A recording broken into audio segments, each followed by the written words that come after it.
യുടെ ഏറ്റവും വലിയ ദേവാലയമായ മക്കയിലെ വിശുദ്ധ കഅബാലത്തെ പുതുപ്പിക്കുന്ന തുണിയാണ് കിസ്വ. സിൽക്കും സ്വർണവും വെള്ളിയും ഉപയോഗിച്ചുണ്ടാക്കുന്ന കിസ്വ നിർമ്മിക്കാൻ മക്കയിൽ ഒരു ഫാക്ടറി തന്നെയുണ്ട്. എല്ലാ വർഷവും ഹജ്ജിനോടനുബന്ധിച്ച് കിസ്വ മാറ്റിയിടും.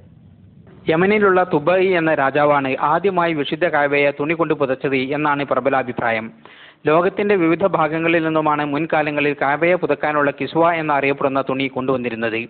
പ്രവാചകൻ മുഹമ്മദ് നബിയുടെ കാലശേഷം വളരെ കാലം ഈജിപ്തിൽ നിന്നുള്ള തുണിയാണ് ഇതിനുവേണ്ടി ഉപയോഗിച്ചത്. 1926 മുതൽ അബ്ദുൽ അസീസ് രാജാവിന്റെ നിർദ്ദേശപ്രകാരം മക്കയിൽ തന്നെ കിസ്വ നിർമ്മിക്കാൻ ആരംഭിച്ചു. 1977 മക്കയിൽ ഈ കിസ്വ നിർമ്മാണ കേന്ദ്രം ആരംഭിച്ചത്. ഇവിടെ 200 ജോലിക്കാർ ഒരു വർഷമെടുത്താണ് ഒരു കിസ്വ നിർമ്മിക്കുന്നത്. ഏതാണ്ട് 2 കോടി സൗദി റിയാലാണ് ഇതിന്റെ നിർമ്മാണ ചെലവ്.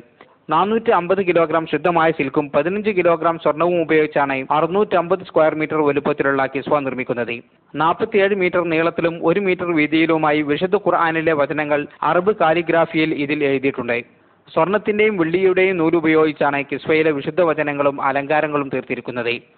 എല്ലാ വർഷവും ഹജ്ജ് വേളയിൽ കഅബയെ പുതുപ്പിക്കുന്ന കിസ്വ മാറ്റിയിടും. അറബ് മുസ്ലിം രാജ്യങ്ങളിലെ പ്രതിനിധികളുടെ സാന്നിധ്യത്തിലാണ് കിസ്വ മാറ്റിയിടാറുള്ളത്. പഴയ കിസ്വ കഷ്ണങ്ങളാക്കി വിവിധ രാജ്യങ്ങളിലേക്ക് അയക്കുകയാണ് പതിവ്. മുസ്ലിങ്ങളുടെ ഏറ്റവും പ്രധാനപ്പെട്ട ദേവാലയമായ കഅബയെ പുതുപ്പിക്കുന്ന കിസ്വയുടെ ചെറിയ ഭാഗത്തിന് പോലും വളരെ പുണ്യമുള്ളതായാണ് വിശ്വസിക്കപ്പെടുന്നത്. മദീനയിൽ അന്ത്യവിശ്രമം കൊള്ളുന്ന പ്രവാചകൻ മുഹമ്മദ് നബിയുടെ ഖബറിടം പുതുക്കാനുള്ള പച്ച തുണിയും ഇവിടെ വെച്ചാണ് നിർമ്മിക്കുന്നത്.